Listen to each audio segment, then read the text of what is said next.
ಲಕ್ಷ್ಮೇಶ್ವರ ಸಮೀಪ ಕತ್ತು ಕೊಯ್ದು ಯುವಕನ ಕೊಲೆಯಾಗಿದೆ. ಈ ರೀತಿಯಾದಂತಹ ಭೀಕರ ಹತ್ಯೆ ಆಗಿರುವಂಥದ್ದು ಜಮೀನಿನ ಒಂದರಲ್ಲಿ ಯುವಕನ ಶವ ಕೂಡ ಪತ್ತೆಯಾಗಿದೆ.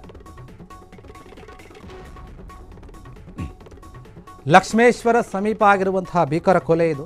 ಕತ್ತು ಸೀಳಿ ಕೊಲೆ ಮಾಡಲಾಗಿದೆ. ಒಂದು ಜಮೀನಿನಲ್ಲಿ ಯುವಕನ ಶವ ಪತ್ತೆಯಾಗಿದೆ. ಶುಕ್ರವಾರ ನಡೆದಿರುವಂತಹ ಘಟನೆ ಇದು. ಕೊಲೆ ಮಾಡಿದ ಬಳಿಕ ಶವವನ್ನು ಹೊಲದಲ್ಲಿ ಬಿಸಾಡಿ ಹೋಗಿರುವಂತಹ ಶಂಕೆ ವ್ಯಕ್ತವಾಗ್ತಾ ಇದೆ. ಆರೋಪಿಗಳ ಪತ್ತೆಗೆ ಬಲೆ ಬೀಸಿದ್ದಾರೆ ಪೊಲೀಸರು. ಕತ್ತು ಕೊಯ್ದು ಕ್ರೂರವಾಗಿ ಹತ್ಯೆ ಮಾಡಿದ್ದಾರೆ. ಯಾರೋ ದುಷ್ಕರ್ಮಿಗಳು ಅವ್ರನ್ನ ಹುಡುಕ್ತಾ ಇದ್ದಾರೆ. ಸ್ಥಳಕ್ಕೆ ಪೊಲೀಸರು ಭೇಟಿ ನೀಡಿ ಪರಿಶೀಲನೆ ನಡೆಸ್ತಾ ಇದ್ದಾರೆ.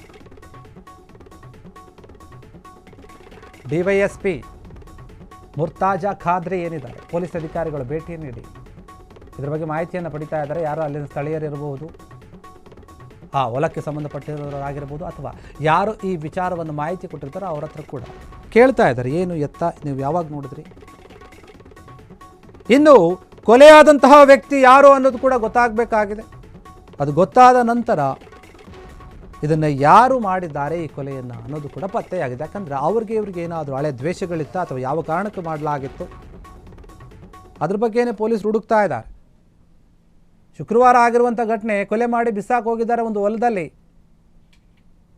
ಕತ್ತು ಸೀಳಿದ್ದಾರೆ. ಇದು ಕೊಲೆ ಅಂತ ಸ್ಪಷ್ಟವಾಗಿ ಗೊತ್ತಾಗುತ್ತೆ. ಕತ್ತು ಸೀಳಿರೋದ್ರಿಂದ ಈ ಕೊಲೆಯನ್ನು, ಈ ಬರ್ಬರ ಕೊಲೆಯನ್ನು ಮಾಡಿದವರು ಯಾರು ಅಂತ ಹೇಳಿ ಪೊಲೀಸರು ಹುಡುಕ್ತಾ ಇದ್ದಾರೆ. ಈಗ ಲಕ್ಷ್ಮೇಶ್ವರ ಸಮೀಪ ಆಗಿರುವಂತಹ ಘಟನೆ ಇದು. ಒಬ್ಬ ಯುವಕನನ್ನು ಈ ರೀತಿಯಾಗಿ ಸಾಯಿಸೋಕೆ ಅಥವಾ ಕೊಲೆ ಮಾಡೋಕ್ಕೆ ಕಾರಣ ಏನು ಅಂತ ಹೇಳಿ ಪೊಲೀಸರು ಹುಡುಕ್ತಾ ಇದ್ದಾರೆ. ಕೊಲೆ ಮಾಡಿ ಇದನ್ನು ಹೊಲದಲ್ಲಿ ಬಿಸಾಕ್ ಹೋಗಿರ್ಬೋದು ಅಥವಾ ಅಲ್ಲಿಗೆ ಕರ್ಕೊಂಡೋಗಿ ಕೊಲೆ ಮಾಡಿರ್ಬೋದು ಅನ್ನುವಂತಹ ಶಂಕೆ ಎರಡು ರೀತಿಯಲ್ಲಿದೆ. ಎಲ್ಲ ಆಯಾಮದಲ್ಲಿಯೂ ಕೂಡ ಪೊಲೀಸರು ತನಿಖೆ ಮಾಡ್ತಾ ಇದ್ದಾರೆ. ಆರೋಪಿಗಳು ಯಾರಿರ್ಬೋದು ಅಂತ ಹುಡುಕ್ತಾ ಇದ್ದಾರೆ. ಪೊಲೀಸರು ಈ ಒಂದು ಕೇಸನ್ನು ದಾಖಲಿಸಿಕೊಂಡು ತನಿಖೆಯನ್ನು ಮುಂದುವರಿಸಿದ್ದಾರೆ. ತುಂಬ ಕ್ರೂರವಾಗಿ ಕೊಲೆ ಮಾಡಿದ್ದಾರೆ. ಸಾಕಷ್ಟು ಜನರು ಈ ಒಂದು ಸುದ್ದಿಯನ್ನು ತಿಳಿದು ಅಲ್ಲಿಗೆ ನೋಡೋಕೆ ಕೂಡ ಆಗಮಿಸಿದ್ರು. ಯಾರು ಮಾಡಿರ್ಬೋದು, ಏನಾಗಿರ್ಬೋದು, ಈ ವ್ಯಕ್ತಿ ಯಾರು ಅಂತ ಹೇಳಿ ಸ್ಥಳಕ್ಕೆ ಪೊಲೀಸರು ಭೇಟಿ ನೀಡಿ ಎಲ್ಲರ ಒಂದು ಸಂಬಂಧಪಟ್ಟವ್ರ ಜೊತೆ ಮಾಹಿತಿಯನ್ನು ಕೂಡ ಕಲೆ ಹಾಕ್ತಾ ಇದ್ದಾರೆ.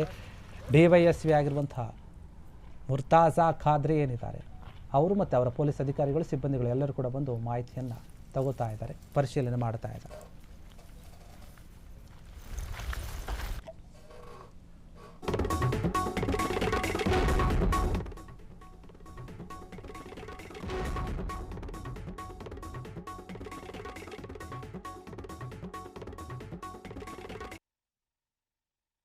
ಕ್ಷಣ ಕ್ಷಣದ ಸುದ್ದಿಗಳಿಗಾಗಿ ಫ್ರೀಡಂ ಟಿವಿ ಸಬ್ಸ್ಕ್ರೈಬ್ ಮಾಡಿ, ಲೈಕ್ ಮಾಡಿ ಹಾಗೂ ಫಾಲೋ ಮಾಡಿ.